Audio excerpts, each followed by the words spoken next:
भारत एक ऐसा देश जिसमें लावण्या नाम की एक लड़की मारी जाती है क्योंकि एक कॉन्वेंट स्कूल उसे कन्वर्ट करने के लिए पूरा जोर लगा रहा था। फ्रांस में अपने वातानुकूलित घर में बैठकर अपने अधोवस्त्रों में हाथ देकर बैठा एक इंटरनेशनल फुटबॉल प्लेयर उस देश से कुछ लड़कियों के हिजाब का मुद्दा चुनता है। जिस देश में कॉन्ट्रैक्ट फार्मिंग हो रही है उस देश की एक इंटरनेशनल पॉप गायिका भारत में कॉन्ट्रैक्ट फार्मिंग के बिल के खिलाफ लड़ती है। बलात्कार जहां भारत से कहीं अधिक है, वहां की एक एक्ट्रेस को अचानक से भारत के जम्मू में स्थित कठुआ कांड के बारे में चेतना जागती है। कैसे अचानक एक दिन एक सेलिब्रिटी अपने नित्य कर्म से निपटकर सुरमई शब्दों में अपनी बात को पिरोकर एक लोकल मुद्दे को अंतरराष्ट्रीय बना देता है। कहां बनती है इन मुद्दों की टूल किट? क्या ये सेलेब्स इस काम के पैसे लेते हैं या फिर इनके हृदय से बह रहा रक्त सच में इन मुद्दों पर चेतना जाहिर कर रहा होता है? सारा सच दिखाएंगे इस वीडियो में। बने रहिए हमारे साथ, देखते रहिए।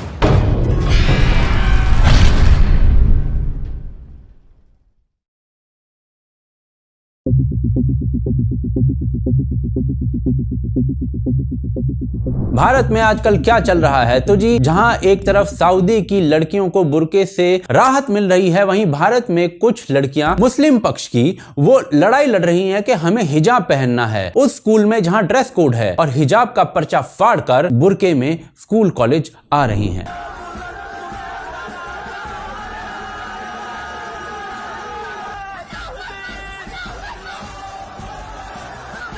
गजब की बात है कि इन्हें केवल स्कूल कॉलेज ही बुर्के में आना है। आइसक्रीम खाने या फिर किसी फिल्म स्टार के साथ इनके फैशन के सातों रंग दिखाते हुए फोटो भी बाहर निकल कर आ जाते हैं। गजब बात यह है कि इन आंदोलन जीवियों ने साफ साफ कह दिया है कि पहले हिजाब फिर किताब। परंतु गजब इससे आगे का भी है। भारत के उडुपी का मामला इंटरनेशनल तब बनता है जब फ्रांस का एक फुटबॉलर जिसका नाम है पॉल पोग्बा, जी हां, वो इस मुद्दे को उठाता है। इस्लाम इज माई दीन नाम के एक पेज की पोस्ट को शेयर करते हुए, जिस पर लिखा होता है हिंदुओं की भीड़ भारत की मुसलमान लड़कियों को हिजाब के लिए परेशान करती हुई। जब वीडियो को ओपन करोगे तो भीड़ दिखाई देगी एक बुर्खाधारी लड़कियों की और एक भगवा स्टोल ओढ़े लड़कों की। दोनों एक दूसरे से दूर खड़े हैं। हरासमेंट कैसे हुई वो समझ में नहीं आया, पर चलिए, बड़ा मुद्दा ये कि फ्रांस का एक फुटबॉलर एक हाथ कच्छे में रखकर दूसरे हाथ से अंगूठे से शेयर का बटन दबा रहा है, और वो भी एक ऐसे मुद्दे पर जिससे रेडिकल इस्लामिक संस्थाएं जुड़ी हुई हैं,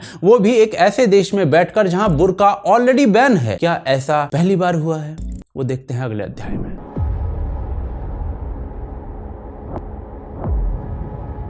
भारत के एक क्षेत्र के मुद्दे को अत्याचार दिखाते हुए एक फिरंगी सेलेब उसे उठाए, यह कोई पहला मुद्दा नहीं है। कुछ समय पहले तक भारत में पंजाब और कुछ हरियाणा के कुछ बड़े किसान और आड़ती एक आंदोलन कर रहे थे जिसमें खालिस्तानियों का पांव था, जिसका शायद इन लोगों को भी नहीं पता होगा। उसमें रेहाना नाम के सिंगर ने मुद्दा उठाया था कि किसानों के मुद्दे पर अभी तक सब लोग बात क्यों नहीं कर रहे हैं। वहीं मियां खलीफा जैसी एडल्ट फिल्म स्टार ने इसे ह्यूमन राइट्स वायलेशन का मुद्दा बता डाला था। यह सब कैसे हुआ था वो आगे देखते हैं, पर लिस्ट काफी लंबी है, जिसमें भारत में हुए कठुआ कांड की वकील को पुश करते हुए Emma Watson, Harry Potter star ने लिखा था more power to you Deepika Singh Rajawat. इसके अलावा CAA का मुद्दा चल रहा था तो पिंक फ्लॉयड नाम के बैंड के आर्टिस्ट ने देखिए उस समय क्या कहा था। He's involved in the fight against Modi and his fascist, racist citizenship law.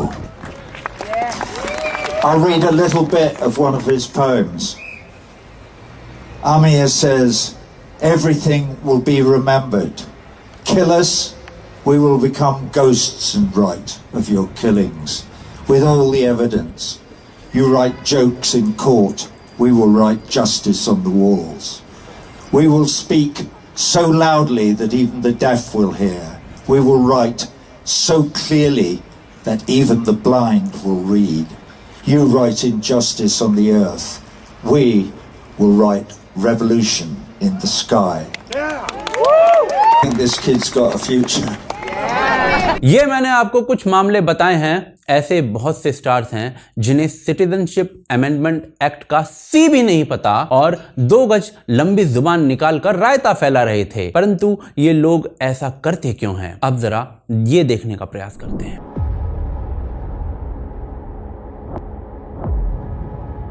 तो दोस्तों, किसान आंदोलन के बीच देश में मस्त आग लगी हुई थी।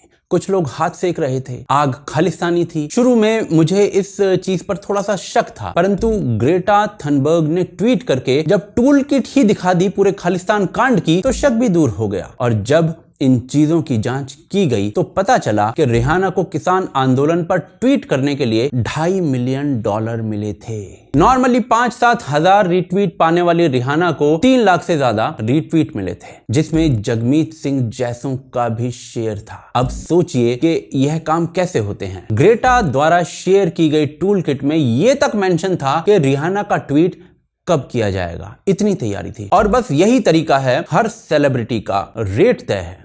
रिहाना ने जो इशू उठाया वो कंट्रोवर्शियल इशू था, परंतु अगर नॉर्मल स्थिति होती है तो किम कार्दाशियन जैसे स्टार्स का एक ट्वीट 10 से 15 हजार डॉलर निकाल लेता है। परंतु जब ऐसा इशू बेस्ड मुद्दा आएगा तो वो भी बड़ा माल लेगी। इन लोगों का काम पैसा बनाना होता है ऐसे इशू पर यह है बात जेनरिक नहीं है। जैसे मार्टिना नवराटिनोवा जो हैं, वो मोदी को गाली देती रहती हैं। वो रोज दिखता है कि वो सच में नफरत करती हैं और वो उनका हक भी है। पर जैसे ही अचानक आंदोलन के बीच में सेलेब्स आंदोलन जीवी बन जाएं और एक ट्वीट करके या 2 ट्वीट करके गायब हो जाएं, तो समझ लेना कि मामला गड़बड़ है। सबसे बड़ी दिक्कत यह है कि इन लोगों को ऐसे मुद्दे पर कुछ पता नहीं होता और इनकी क्या बात करें। भारत के ही आंदोलन जीवी जो रोज गला फाड़ते हैं, उन्हें ही कुछ नहीं पता होता। इसे देखिए जरा। ये मत बातों नहीं, मैं कोई घुमा नहीं रही हूँ। नहीं मैम, मैं बहुत सीरियस लेवल पर आपसे डिस्कशन कर रही हूँ। नहीं, ये discussion you are not letting me speak first of all. Of course do. No, आप बोल रही हैं कि हम लोग हवा में बात कर रहे हैं। कैसी हवा में मैम, जब असम एनआरसी के ड्राफ्ट 10 साल तक एनआरसी का पूरा प्रोसेस